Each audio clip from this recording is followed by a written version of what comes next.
Welcome.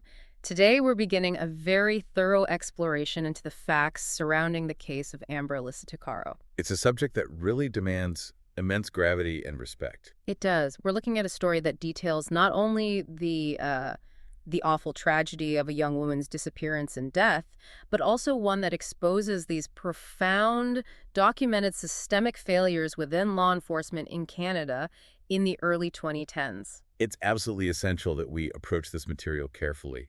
The sources we have, the official reports, the timeline of the investigation, the civilian review, they all serve as a really critical case study. So our aim here is for clarity. Exactly. We want to trace Amber Tuccaro's last known moments, really understand the immediate response by the Royal Canadian Mounted Police, or RCMP, and then we need to dissect the findings of that independent review.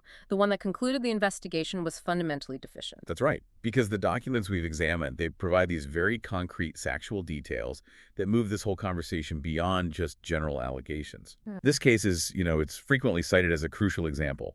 It's part of that broader national discussion around the crisis of missing and murdered Indigenous women and girls, or MMIWG. So our mission today is really to give you a clear, structured understanding of the specific procedural breakdowns, the ones that ultimately compromise the pursuit of justice for Amber and for her family. We're really looking at the mechanism of institutional failure itself. And those findings, they point to institutional issues that are not. They're not just simple errors of judgment.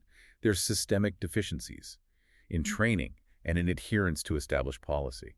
For any learner trying to understand this tragic history, grasping those structural failures is just paramount. So we'll be looking at how policies designed to ensure a thorough investigation they were repeatedly ignored, and in some really critical ways. That's the core of it. Okay, so let's unpack Amber Tuccaro's life and her identity first. Let's establish the scene before we move into the devastating timeline of her disappearance. Good. Amber was born on January 3rd, 1990. She was a member of the Nisku Cree First Nation. And at the time of her disappearance in 2010, she was just 20 years old. She was living in Fort McMurray, Alberta. And that detail is just so foundational. 20 years old. But she was already so deeply connected to her community, to her family. And crucially, she was a mother. Yes. She was a mother to a 14-month-old son. When we discuss a missing person, understanding their roots, their responsibilities, it's essential because it immediately pushes back against any lazy assumption that a person might have just walked away from their life. Of course. Amber had an infant child, a family waiting for her. And her presence in the Edmonton area that August in 2010 was for a very simple planned activity. On August 17th, she flew from Fort McMurray to Edmonton for what the sources describe as a short trip. A vacation. And she wasn't traveling by herself. No, she wasn't. She had her infant son with her and also a female friend. And their destination was specific. They booked a hotel in Nisku. Now, for anyone who might not know the area, Nisku is a community just south of Edmonton. It's often associated with the international airport, a lot of regional industrial areas. Right, it's a transit hub. It is. It's a place people pass through or stay temporarily. So this establishes a very clear, very specific location for where this timeline begins. And that becomes absolutely vital when we start tracking where she ended up. And this is where the narrative pivots. It goes from a simple family trip to this moment of just alarming uncertainty. The disappearance happened the very next evening, August 18th, 2010. It was around 8 p.m. She was last seen accepting a ride, hitchhiking into Edmonton with an unknown man. The location of that hitchhiking event, right near a major transport area like Nisku, it does suggest an opportunistic encounter. But the sources confirm that this encounter, it wasn't just random. It became concerning very, very quickly.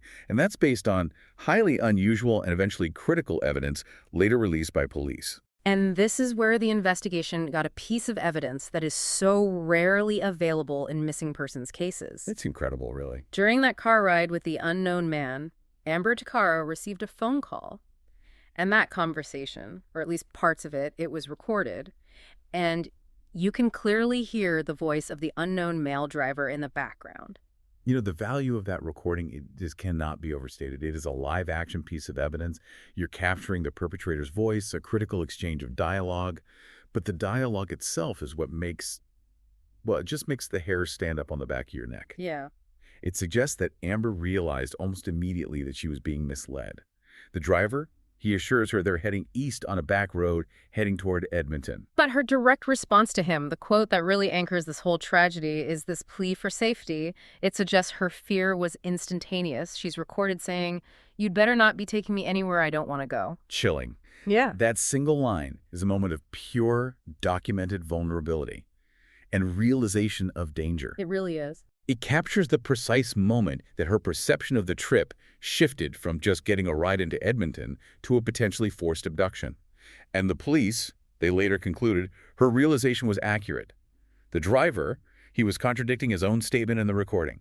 He wasn't actually heading east toward Edmonton. He was going south, right? Precisely. Investigators believe the man immediately drove south into the rural expanse of Leduc County, directly contradicting his stated destination. This deceit, documented on the recording, is why the police could later pinpoint the general search area, years later. They connected the audio to where she was eventually found.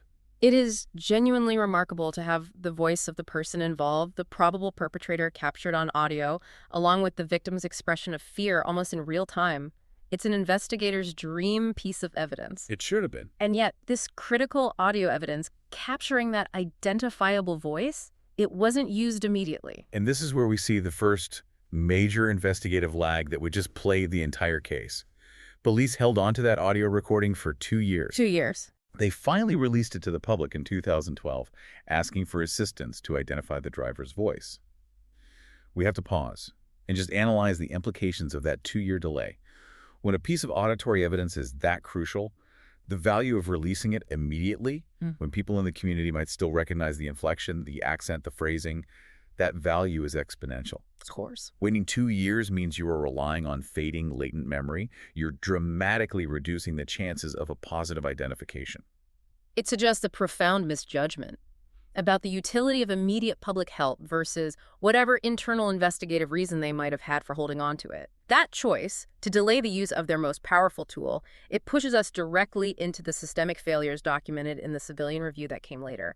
So when Amber disappeared, her family did the right thing. They immediately reported her missing. Immediately. But the sources, they reveal this pattern of institutional response that was, from the very start, dismissive and just fraught with procedural errors. The family reported feeling that the RCMP was not taking Amber's disappearance seriously. And that immediately led to concerns about bias stemming from these negative stereotypes associated with Indigenous women. That initial response is so significant, isn't it? It is, because it gets to the central critique leveled against institutional responses in MMIWG cases across the country. And what was the family told? That Amber Tuccaro was probably out partying. Based on absolutely nothing. Zero evidence. That statement immediately establishes a prejudice against the victim placed on her identity, rather than an objective assessment of the high-risk facts. A young woman, a new mother, hitchhiking with a stranger who suddenly vanished. That dismissal, it just undermines trust right away. But it also creates a procedural hurdle. And compounding the family's distress was this official mandatory delay. Police told the family they needed to wait a full 24 hours before they could even initiate a missing persons investigation. This specific policy, the so-called 24-hour rule, it's been a point of massive contention in law enforcement for years. Historically, it's based on the idea that adults have the right to disappear voluntarily for a short period. Right. But in cases involving vulnerable populations, or those with known high-risk factors, like the immediate context of hitchhiking with an unknown individual, that 24-hour delay can be catastrophic. Well, if we consider the forensic reality, the first 24 to 48 hours are the golden window. That's when witnesses are freshest, when surveillance footage hasn't been overwritten, when cell towers are still providing recent data, when a search area is still manageable. Absolutely. To willingly sacrifice the first 24 hours based on an arbitrary rule, it's a profound investigatory decision. And that procedural roadblock was just the beginning of the problem. The 2018 Civilian Review and Complaints Commission, the CRCC, they later investigated and concluded that the RCMP did not begin investigating Tuccaro's disappearance until a full month, 30 days after she was reported missing. 30 days! In a case where the victim was recorded expressing fear of her captor. To lose a full month is, it's just an unacceptable institutional failing. It implies that for 4 weeks, no one was following up on leads, contacting the hotel, or speaking to the friend she traveled with. The trail was already cold by the time the investigation formally started. And while that investigation was stalled internally, The public face of the RCMP seemed to be actively minimizing the case. On September 4th, 2010, still within that critical month-long delay, an official RCMP press release stated that they did not believe Tuccaro was in any danger. How does one reconcile that? Releasing a statement saying she's not in danger, when you possess an audio recording of her saying, "You'd better not be taking me anywhere, I don't want to go," it feels like a direct contradiction. It raises a critical question about internal communication and perhaps, again, institutional bias. Was the statement designed to calm public fear? Or was it a reflection of their prejudgment, the belief that she had voluntarily left and wasn't a high-priority missing person? Either way. Either way, the public communication actively contradicted the evidence they held. And it was devastating to the family. It reinforced the idea that the police simply weren't prioritizing Amber's safety. And it signaled low urgency to every potential witness watching the news. And the administrative errors didn't stop there.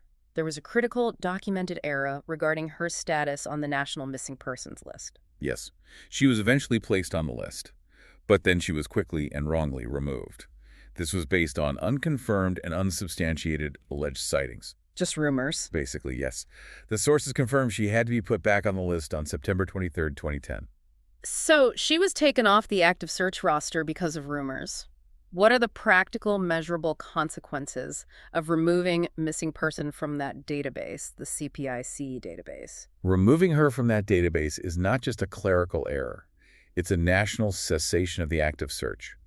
It signals to all other police jurisdictions, to border control, to every officer who might run her name, that the crisis is resolved. That she's been found. That she has been found or located safely. It kills the momentum of a coordinated cross-jurisdictional investigation. It tells the country, stand down. The Commission's report later designated this delisting as an erroneous decision, highlighting the profound bureaucratic mismanagement. And what's crucial here, as we analyze the institutional response, is that the CRCC report noted that despite this grave bureaucratic error, which stalled the search, no formal apology was made to the family for that specific error at the time. It's a cascading failure. You have the initial dismissal, the 24-hour wait, the month-long investigation delay, the public downplaying, and then this administrative mistake of delisting her. All in the first few weeks. All of this happened in the first few weeks when finding Amber alive was still the goal. These weren't minor procedural oversights. They were foundational failures that effectively crippled the investigation before it had even truly begun. Just sets the stage for the next section, where the focus shifts from bureaucratic failures to these critical failures in physical evidence management.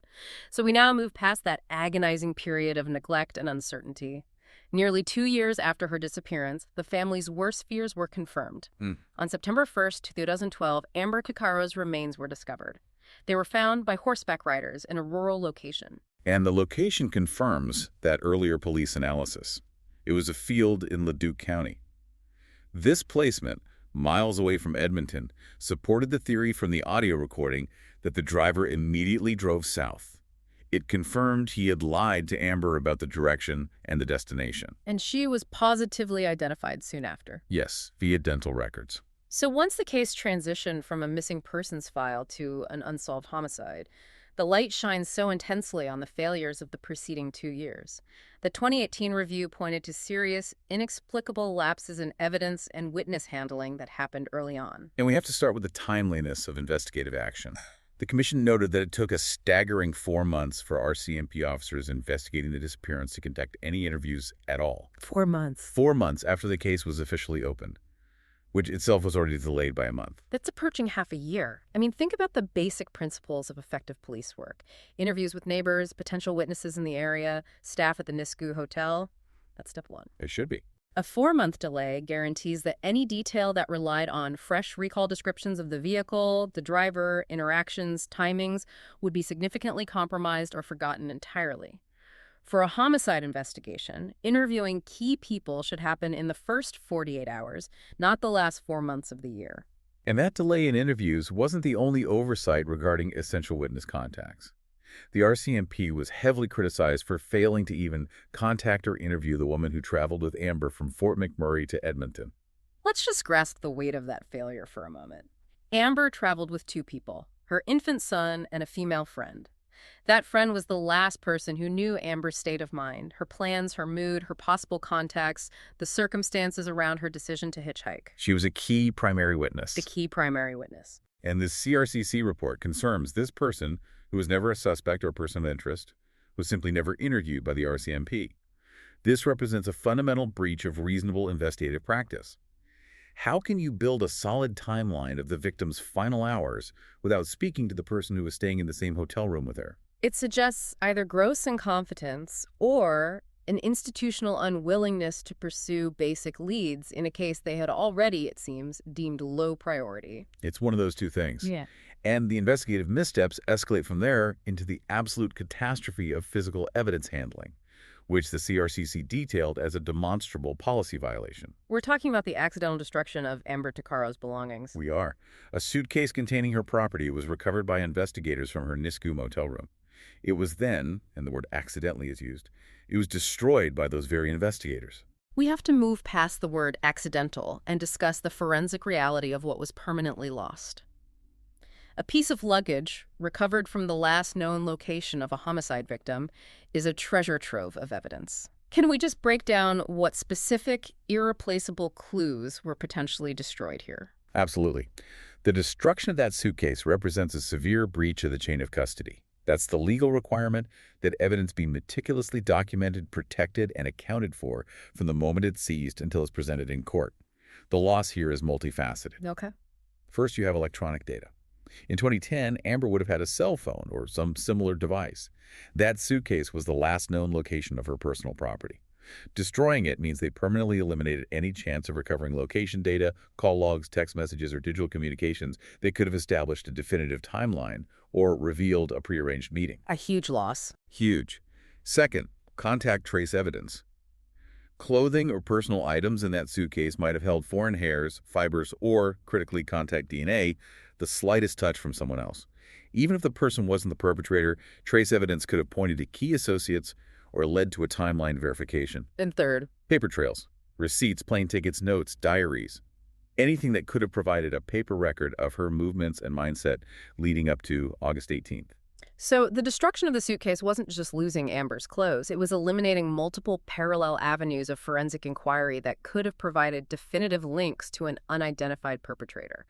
It's impossible to undo that level of damage. It is irreparable. And the CRCC review, they didn't mince words on this. It specified that a constable and a corporal with the Leduc RCMP detachment, their names were redacted in the report, failed to properly follow policy or reasonable investigative practices for securing seized property. So that moves the issue from systemic bias into documented individual failure to follow the rules of their job. And circling back to that audio evidence, the voice of the suspected abductor, we know that Amber Tuccaro's brother, Paul Tuccaro, revealed that police waited a full year before finally releasing that crucial audio recording to the public and media.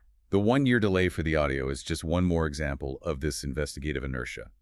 By sitting on the most powerful piece of identifying evidence for 12 months, they effectively guaranteed that the public's ability to recall and recognize that unique voice, perhaps a neighbor or a local acquaintance, would be significantly diminished. Leads that could have been generated immediately they were delayed until the case was already cold. Exactly. So when you look at this whole section together, the 4-month delay in interviews, the complete failure to question the primary traveling companion, the destruction of physical evidence, and the delayed release of the core audio, it paints a picture of an investigation that was severely handicapped and compromised by its own internal operational failures. It raises the inescapable question. If these procedures, the preservation of evidence, the timely interviewing of key witnesses, the adherence to established policy, if they had been followed from day one, would the case be solved today? And while we can't definitively answer that, the sources strongly indicate that the investigation created its own obstructions to justice through these documented deficiencies.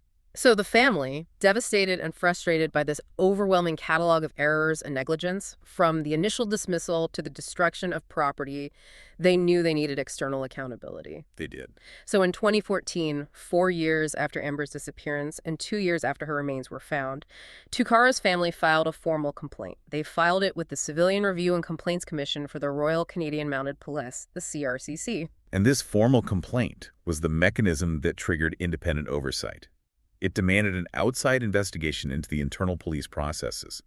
The CRCC conducted a thorough, independent review, and it culminated in a detailed 120-page report released in August 2018. And the findings were? The report's findings were damning, and they provided the validation the family had been seeking for years. Let's focus on the language of the CRCC's conclusion. The report found the investigation was definitively, quote, deficient in that various members were either not properly trained or did not adhere to their training, and that various members did not comply with procedures and guidelines. That finding is profoundly important. It confirms that the failures were not random acts of miscommunication, but institutional breaches.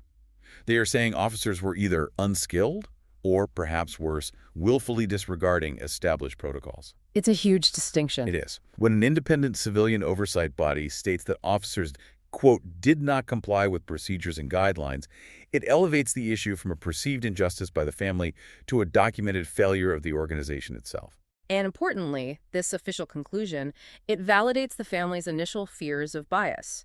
The procedural breakdowns, the initial dismissal, the 24-hour waiting period, they all concentrated in the earliest, most critical stages of the investigation into an Indigenous woman's disappearance. The CRCC confirmed that those errors were rooted in a failure to adhere to professional standards. Indeed. The report's findings are the ultimate form of institutional accountability. They map out the precise mechanisms by which the case was mishandled. And this detailed review, it provided evidence that the family's claims of neglect were accurate all along. With the report now public in 2018, pressure mounted on the RCMP to respond formally. Deputy Commissioner Curtis Zablocki apologized to the family 11 months after the report was released on July 25, 2019. The delay of nearly a year in issuing that apology, even after the independent review laid out all the failures, is notable in itself. It is. The official statement from the RCMP acknowledged mistakes, with Zablocki stating that the RCMP's investigation was not our best work. And while that is an admission of failure, it's still a somewhat softened phrasing compared to the CRCC's finding that the investigation was systemically deficient and riddled with policy breaches. But the crucial final context here is the family's reaction. The sources confirm that the Tuccaro family formally rejected Deputy Commissioner Zablocki's apology. And their rejection speaks volumes. It's about the perceived sincerity and the timeliness of the institutional response. We have to analyze the psychology of this rejection. By the time that apology arrived, it was nearly a decade after Amber's disappearance. Yep. It came after years of the family fighting institutional dismissal, after the destruction of evidence, and after the investigative trail had gone completely cold. For the family, the damage done by the initial procedural failures was irreversible. An apology 9 years later, confirming what they already knew, it can't restore the lost evidence, the lost time, or, most importantly, the lost chance at identifying the man responsible for Amber's death. The rejection fundamentally connects this case back to the demands of the broader MMIWG movement, which stresses that accountability cannot be merely symbolic or rhetorical. Justice for these families requires tangible results, a solved case, and demonstrable change in police culture and procedure. An apology that follows a devastating external review and years of neglect often rings hollow when the perpetrator remains free. And that heartbreaking reality is the final essential fact of this case.